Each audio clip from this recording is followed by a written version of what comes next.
กีฬายกคันขึ้นด้วยครับ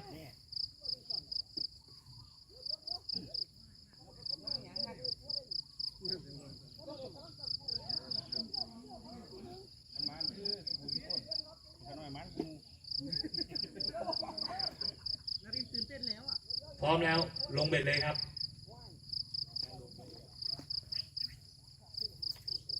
ไม่รีบครับประมาณแต่ตี 1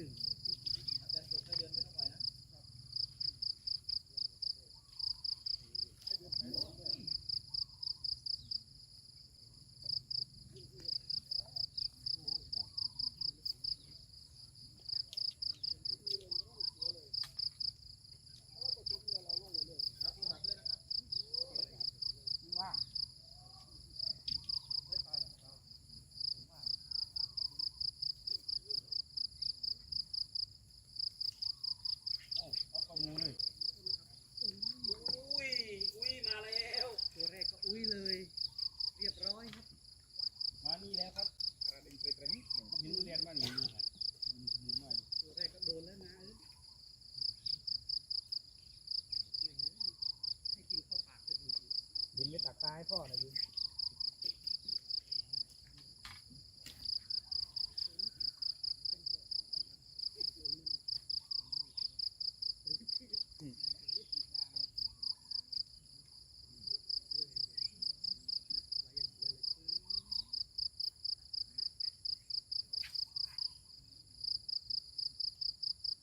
น้ำเดือด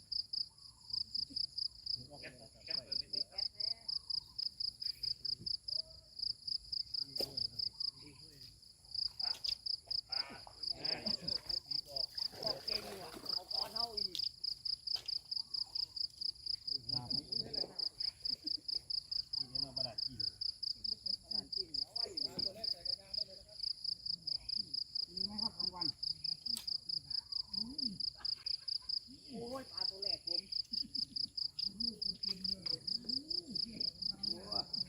มาแทนเลยดูปลาของเรา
มันมีด้วยเหรอรุ่นนี้แล้วไหนบอกว่าโล 4 โล 5ใช่ผมก็เจอตัว2 นิ้วเองผมได้ลูกเสือ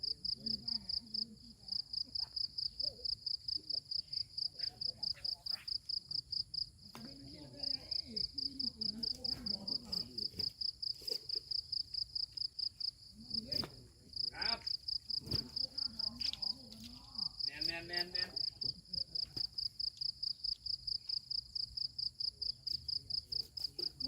เอาทองบานไตรให้เด้อ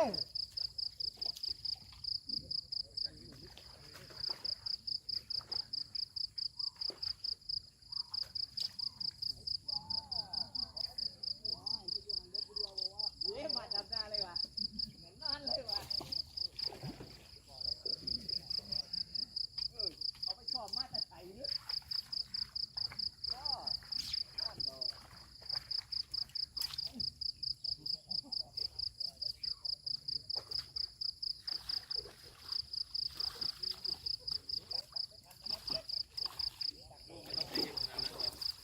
ผมไม่รีบครับเอาตังค์มาเพื่อนไม่เห็นใจคนข้างมึงโบ้ปล่อยอย่างเดียวเลย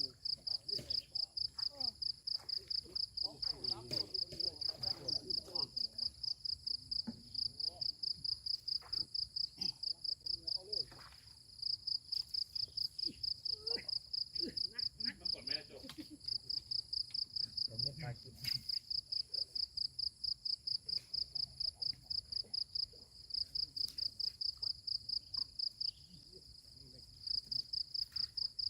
ถ้าไหนคันสีแดงนี่ไม่ใช่บ่อดังดีอ่ะ นั้นปอดปู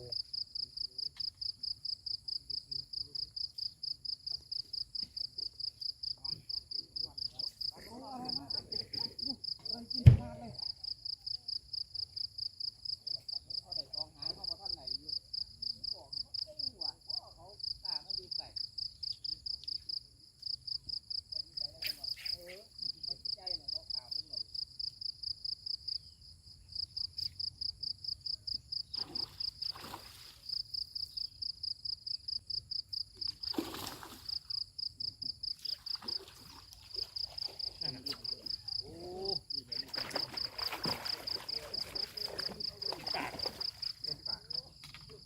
ผมเล่นล้างไม่เป็นครับ ฮะมาอะไรนะ ไม่เ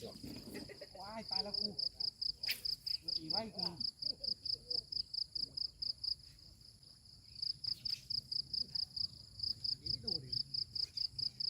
อู้ใส่หนาดเลย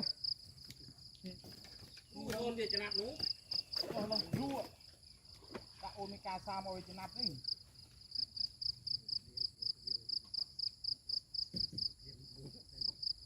โอ้ลองไม่โดน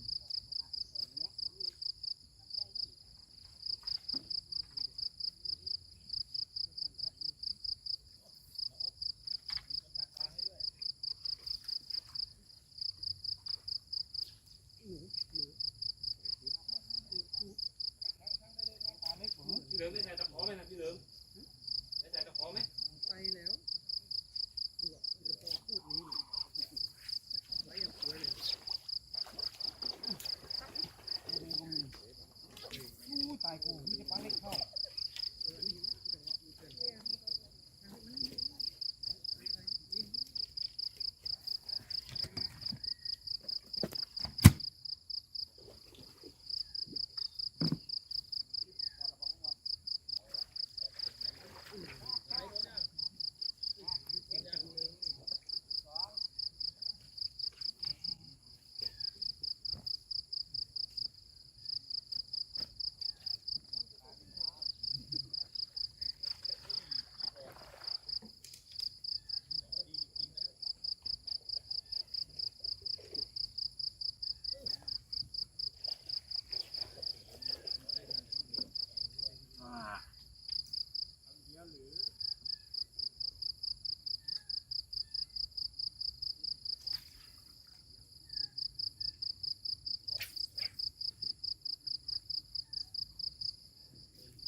แมวเอ้ยเป็นไง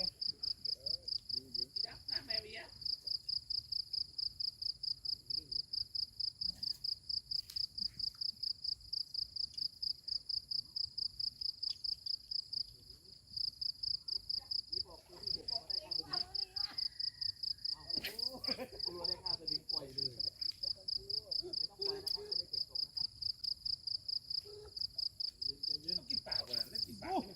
แมวไอ้เจ้าดุบไม่โดน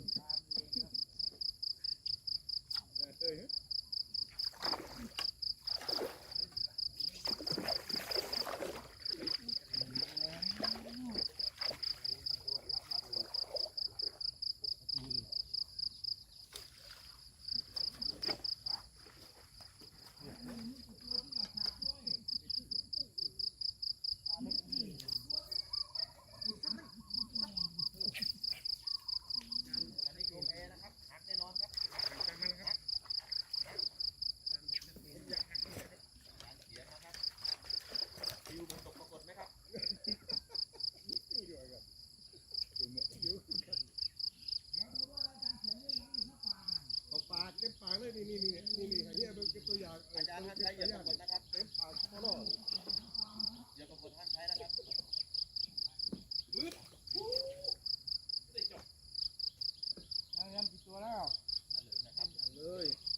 งอมเว้ย ไม่ต้องหนีตรงนั้นอ่ะหนีไม่พ้น ตัวทางเซ็งนะเจ้ารู้เมื่อตัวนั้นเลิง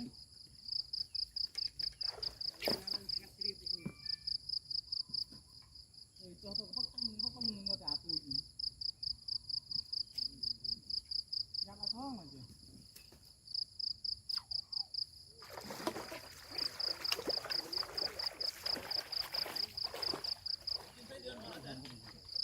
ให้เสียบครับ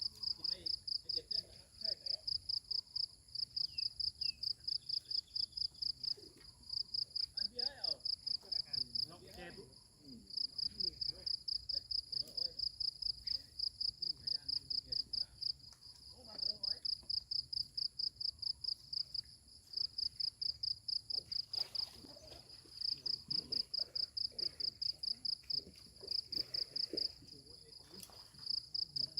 หักไม่เนี่ย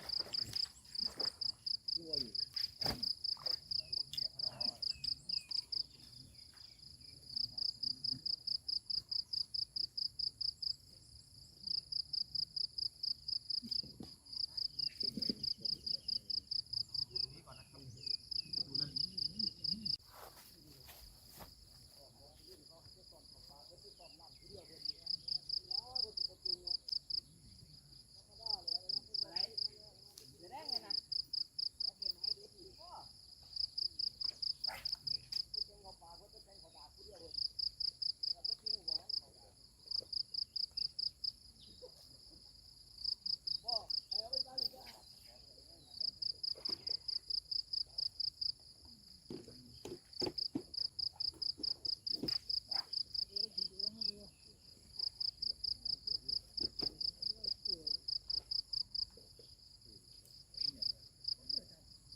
วินไหนลูก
ปลายซีเรียสนะใครยัง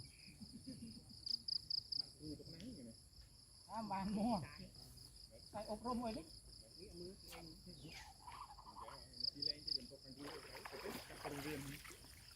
โอ้นี่โอ้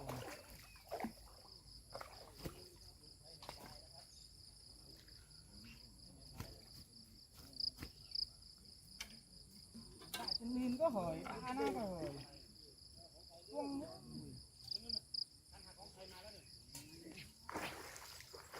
ไปน้องแอนอีกแล้วน้องแอนดูแลนะเหลิงด้วย เงียบเลยทางนี้เ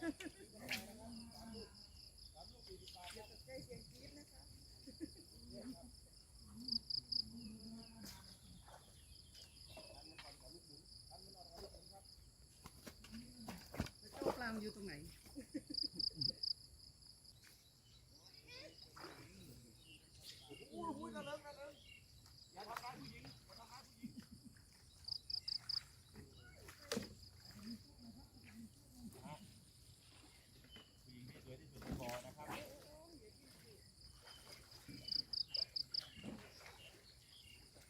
ได้เลยจ้าคนแล้วจ้า ยังไม่หายเมานะครับ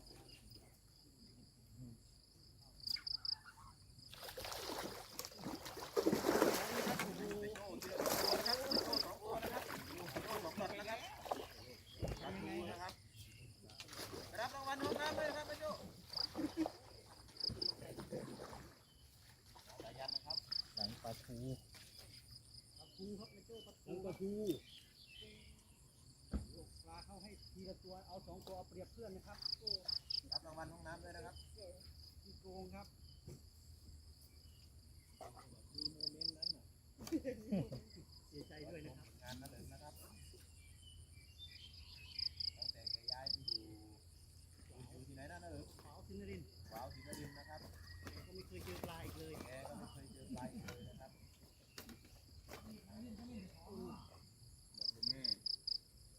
รับโทรศัพท์ด้วยนะครับตอนนี้ไม่รับครับ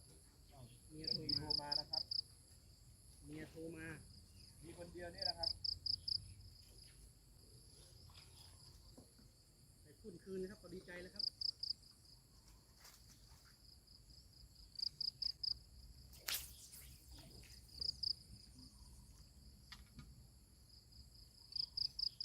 ที่นี่ไม่กินไส้เดือนนะครับ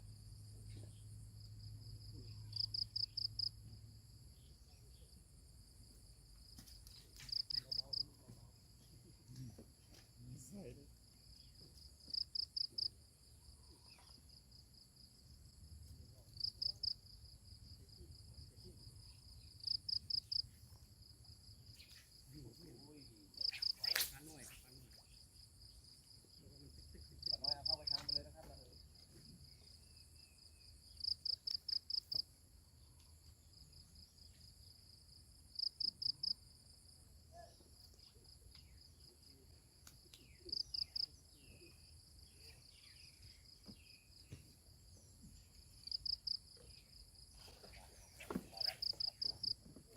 มาขึ้นเรื่อยๆนะครับ ไอ้ครูเรือแกมาไหมครูเรือไปไหนนี่ แกไปซ้อมเป้าแล้วครับ ครูเรือไปซ้อมเปล่า ไว้ขนาดนี้ไม่โดน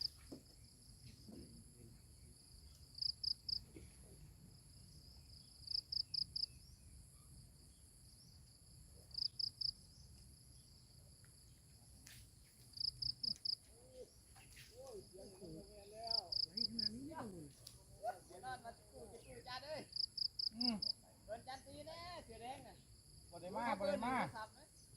ไอ้คู่ให้แกสวยขนาดนี้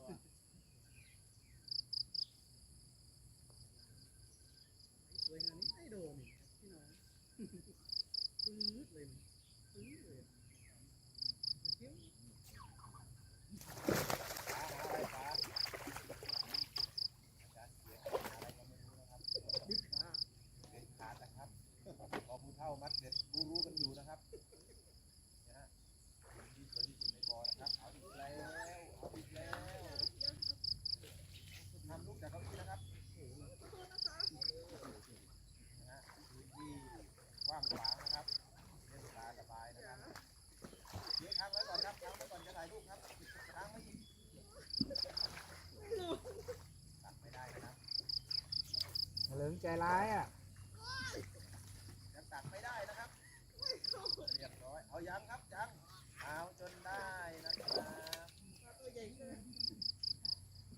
เกลียดพี่อ่ะช่วยอยู่นั่น ฮัลโหลครับ เอาเลย อ๋ออาทิตย์นี้ยังครับปลาอาทิตย์นี้ยังครับครับครับให้เจ้าอื่นก่อนครับพอดีเพื่อนที่บอกว่าอ๋อครับผมครับผม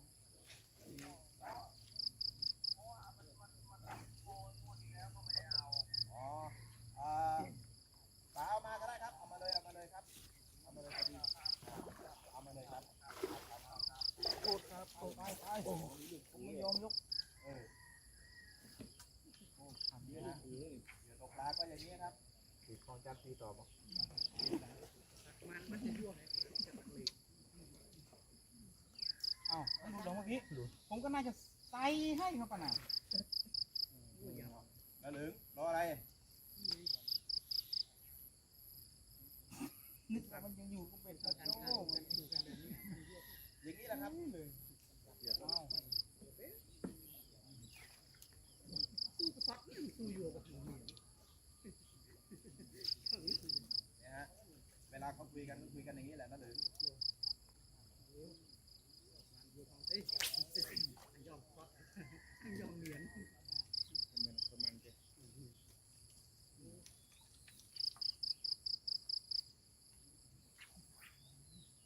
ขู่เนอะ มี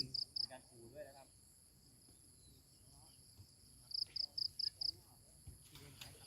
นี่จัดการนี่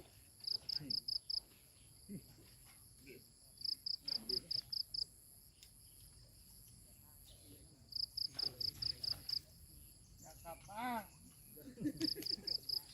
อย่างงงเงนะ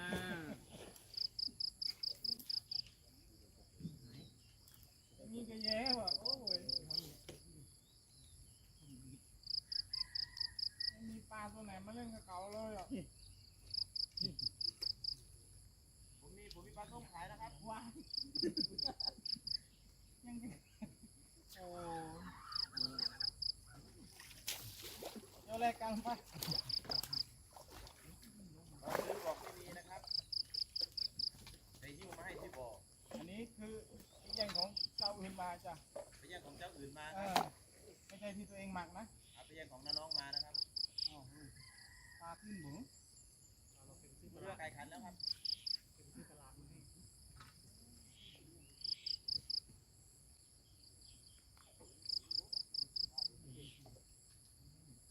ไปก็ไม่รู้นะตัดไปก่อน